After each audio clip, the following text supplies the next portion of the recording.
Hello, my beautiful Leos. Welcome to your Mercury Retrograde Energy Reading.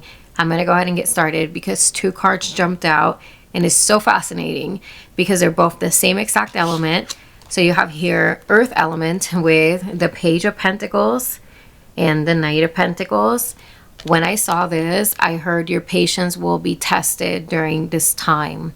This time is all about you being able to fully commit yourself and be disciplined enough to not break your vow, to not break your own promises to yourself, to not break the routines that you know make sense for you. This is about basically planting those seeds, right? And to really seeing how strong and how much endurance you have, right? So this can mean that you will be tempted to take the lazy way out or the easy way out with certain things, to, you know, not necessarily be patient with, let's say, your loved ones or your significant other, because there could be an energy of not wanting to always show up the way that you normally do. It could be that maybe you're tired. It could be that maybe you're fed up. But this time, during this Mercury retrograde, you will be tested. Your patience will be tested. And the biggest challenge is for you to ground yourself during these moments where you might be, you know, losing the way that you normally are. See, Page of Swords. Page of Swords is this energy of being very detached, and that's really interesting.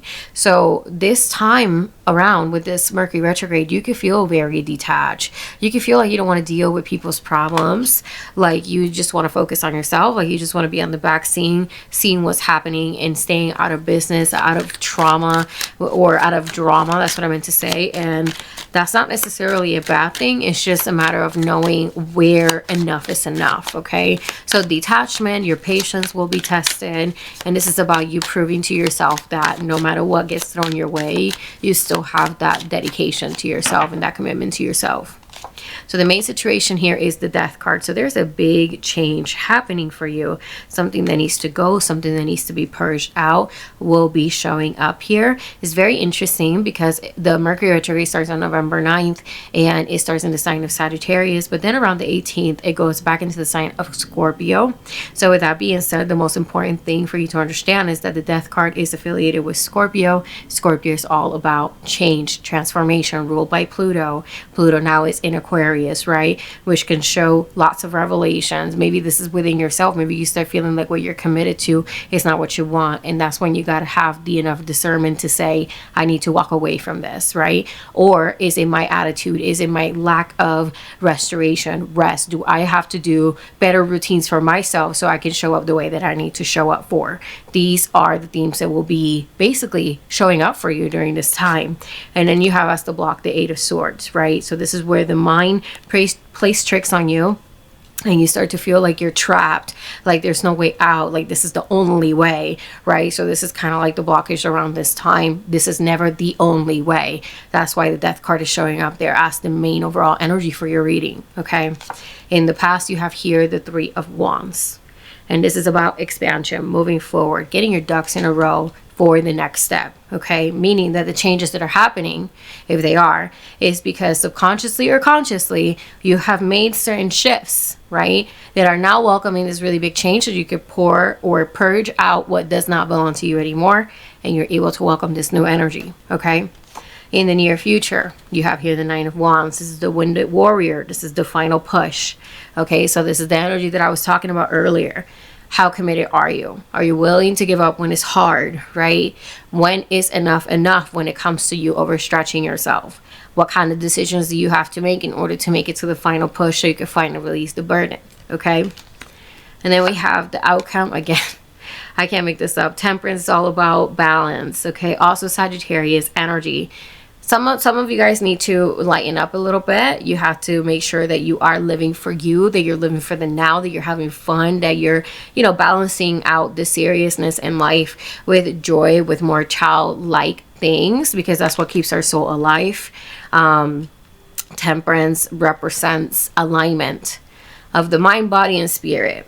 And that when that happens, then you're able to pour back into yourself. So then you know that you can show up as the best version of yourself for others, right? But that means that the number one priority is you, okay? So this is a really beautiful energy, But it shows here that the mind will play tricks on you. You will want to stay stuck in these energies. You will want to play this narrative in your mind about how unfair it is, the commitments that you have to show up for, right? It could be maybe you have a draining job, maybe you have a draining relationship, maybe you don't have the best living situation, whatever it is. This could feel, well, this is the only way. And Spirit is saying this is not the only way. But how much skin are you willing to shed? Okay, how much skin are you willing to shed? Now let's go and get final messages for you. Final messages.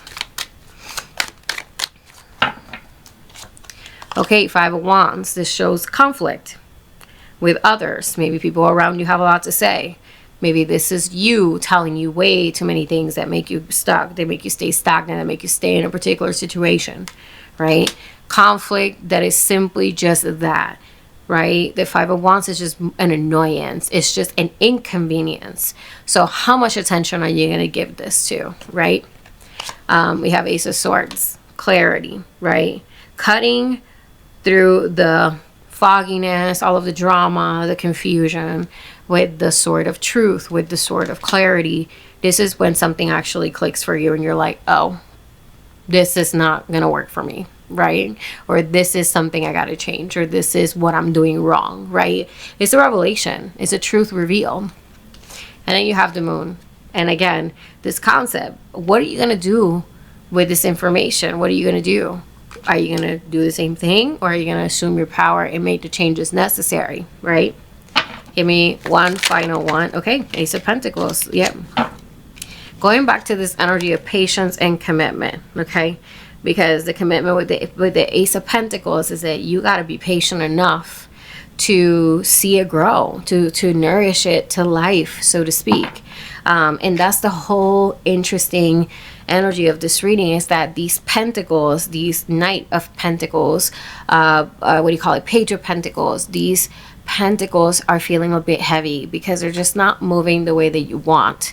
And the retrograde alone is this energy of kind of putting things a little bit in slower motion. This could be a little bit of a delay, right? But it's not because, oh my God, things are not going my way. It's because this is the opportunity for you to be in introspection. So that way, again, you can shed the skin. And the question is, how much skin are you willing to shed? Okay, so with that being said, please let me know if this reading resonated with you in any kind of way. And if it did, drop me a comment down below with your thoughts. I would appreciate it. Like and subscribe if you do want to support my channel. And I'll see you guys on the next one.